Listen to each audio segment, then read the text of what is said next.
Всем привет! Меня зовут Мария, и добро пожаловать на мой канал о русском языке Sound Like a Russian.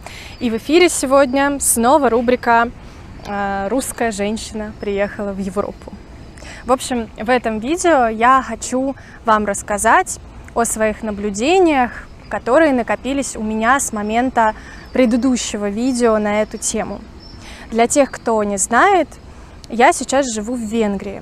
И, как я уже говорила, когда ты достаточно продолжительное время живешь в новом месте и видишь новые для тебя другие бытовые привычки, другие особенности менталитета, ты начинаешь замечать не только особенности этого нового места, но и отмечать для себя особенности своей родины, своей собственной страны, которые раньше не замечал. И вот сегодня я снова хотела бы поделиться с вами своими открытиями о России.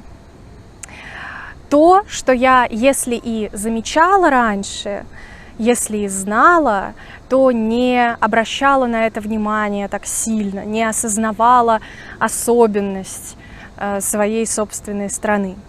Знаете, есть некоторые вещи, которые ты видишь, о которых ты знаешь, о которых тебе говорят другие люди, но ты не осознаешь их в полной мере, пока не сравнишь с чем-то совершенно другим. Первая особенность на сегодня – то, что я начала ценить, будучи здесь, в Европе, то, что я начала ценить в России, будучи здесь, в Европе, это то, что в России все открыто 24/7. Я сейчас утрирую и преувеличиваю. Конечно, у нас магазины, многие магазины ночью закрываются, люди по ночам вообще обычно не работают, но всегда где-то есть магазин с продуктами, который открыт 24/7, то есть ночью тоже. В выходные дни открыты магазины, открыты аптеки. Это не проблема сходить за лекарством в выходной или сходить в магазин в вечернее время, в 9 вечера, например. Здесь, часов в 8, в 7, по выходным в 5, в 6 все закрывается, и ты уже не можешь сходить и купить, чего тебе хочется. В общем, нужно планировать свои покупки заранее. В этом есть и позитивные стороны, конечно. Людям нужно отдыхать, это абсолютно нормально. Но это то, что я начала замечать о России, только будучи здесь. Что в 9 часов я не могу себе прикупить чего-нибудь к чаю. Еще одна вещь, если уж я заговорила о магазинах. Знаете, что такое горчица? Так вот, если вы будете в России и решите купить горчицу, будьте очень осторожны, когда вы будете ее есть, потому что горчица русская гораздо острее, чем горчица, например, здесь в Венгрии. А вот с хреном все наоборот. Хрен здесь острый, а в России более сладкий. Это такая приятная заправка, но не острая специя. Еще одна особенность, о которой я знала уже давно, конечно, но начала это осознавать и чувствовать на себе только здесь, это то, что в России лучше не надо заходить в обуви в дом или в квартиру. Это не считается нормальным, вежливым. Конечно, хозяин дома вам может сказать: не нужно снимать, оставь обувь. Но это случается крайне редко. Обычно люди у нас снимают обувь около двери или в коридоре и проходят в дом уже без обуви. В носках, в тапочках, босиком, кому как нравится. Кстати, о доме. Если вы будете в русском доме, не спешите пить воду из-под крана. Я знаю, что во многих европейских странах это нормально, пить воду из-под крана, потому что вода из-под крана чистая, хорошая, без хлора, без примеси, ее можно пить. В России мы все-таки фильтруем воду из-под крана. В некоторых домах вы можете увидеть большой фильтр, который очень облегчает вот эту процедуру. Можно действительно открыть специальный кранчик с фильтрованной водой и попить эту воду, фильтрованную. Просто из-под крана мы воду не пьем. Некоторые люди не только ее фильтруют, но еще и кипятят, на всякий случай. Говорят, что у нас вода достаточно жесткая, но вообще качество воды в России очень сильно зависит от региона. Еще одна особенность, это уже особенность не России в целом, а скорее Москвы. Это тяжелые двери в метро и огромное количество турникетов. В общем, этот пункт я бы назвала в Москве трудно войти и выйти. Если вы заходите в московское метро, вам сначала нужно одолеть эту тяжеленную дверь, которая, если закрывается и вы ее не придержите рукой, она может сломать вам лоб. Испытание номер 2 – это рамки металлоискателей.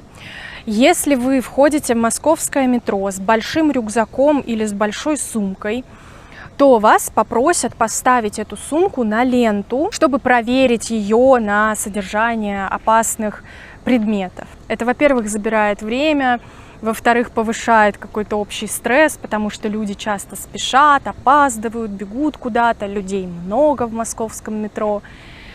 И на этом еще веселье не заканчивается. Испытание номер 3 – это турникеты. Вам еще нужно пройти через турникеты. И вы представляете, каково было мое удивление, когда здесь, в Латвии, в Польше, мы там были проездом, в Венгрии, я не вижу турникетов. Я просто захожу на вокзал, на автовокзал, на железнодорожный вокзал. И меня никто не просит поставить сумку на ленту. К таким мерам безопасности в Москве можно привыкнуть. Конечно, многие люди так живут и каждый день ездят на работу, проходят через эти рамки. И в этом нет ничего страшного. И я к этому привыкла. Для меня это стало уже нормой. И я сейчас вижу, что для многих людей это далеко от нормы. Говоря о московском метро, не могу не похвалить его, конечно. Это, я думаю, вы слышали, и я это знала уже давно. Московское метро – это очень красивое место. Там можно ездить, наслаждаться этими станциями метро, особенно самыми первыми, старыми станциями в центре Москвы. Это прелесть, это просто произведение искусства, музей под землей, как говорят, это правда. Масштаб, объем, красота, очень красиво. И, наверное, последний пункт для сегодняшнего видео в тему о красоте. Знаете, что я заметила? Я заметила, что в России долгие и очень яркие, красивые закаты, чего я не увидела пока здесь. Здесь закаты тоже красивые, нежные, очень нежных персиковых цветов, и они очень быстро проходят. Вот у вас день, вечереет, закат несколько минут, и все, и уже ночь наступает. А в России закат разливается на час-два, небо меняет цвет.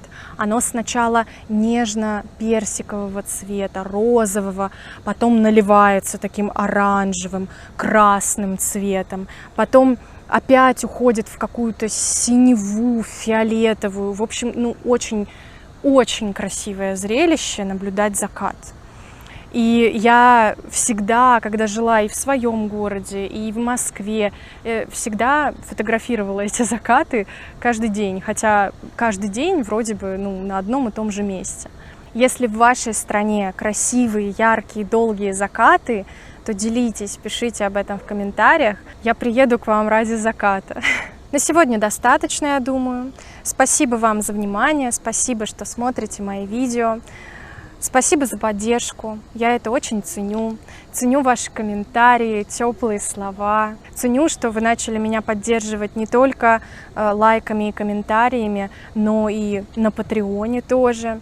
И, кстати, хоть я и не обещала своим патронам никаких бонусов за тот или иной уровень поддержки, все-таки в ответ на вот этот ваш щедрый жест мне хочется вас тоже радовать. Поэтому для патронов сейчас доступен закрытый канал в Телеграме, где я публикую цитаты из произведений русских писателей. Я читаю, мне нравится какое-то место, и я его публикую в этом чате.